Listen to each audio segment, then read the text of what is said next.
যেই অন্তর গুনার কারণে তিরস্কার, মানে যেই একটা কথা মনে রাখেন, যেই অন্তর ভিতরের আত্মা নফস, যেই অন্তর আত্মা গুনাহ হইলে লজ্জিত হয় না, বিব্রত হয় না, সংকোচ বোধ করে না, তিরস্কার করে না, নেক কাজের উৎসাহ হয় না, যেই অন্তরে, আল্লাহর কসম কোরআন সুন্নাহর ভাষায় ওইটাকে মুমিনের অন্তর বলে না।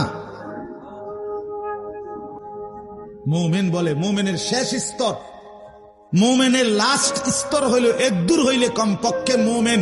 যে কোনো গুনাহ করে ফেললে মনটার মধ্যে বিবেকের দংশন হয়। আহা, কাজটা কি করলো, লোকটাকে কেন গালি দিলাম, আহা মিথ্যা বলাটা ঠিক হয় না, এতগুলো টাকা কম দিলাম লোকটারে, ওজনে কম দিলাম, আহারে কেন করলাম, লোকটাকে কেন গালি দিলাম, আরে নারীটা কেন দেখলাম, কেন এতগুলো ছবি দেখলাম, এই যে মোটামুটি, আহারে আজকে ফজরের নামাজ পড়লাম না, একটা ওয়াক্ত নামাজ পড়লাম না, এ কদ্দুরও যদি কারো থাকে,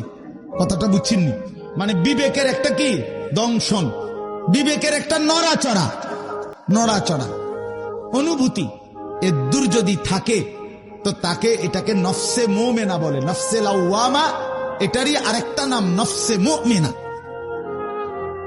এদ্দুর হইলে মুমিন, এর থেকে নিচে নেমে গেলে আর মুমিন থাকে না। অর্থাৎ যেই অন্তর,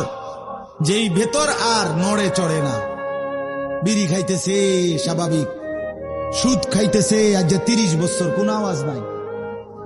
মিথ্যা বলতেছে আজ 20 বছর কোনো সমস্যা নাই, মহিলা বেপর্দা চলতেছে কোনো সমস্যা নাই,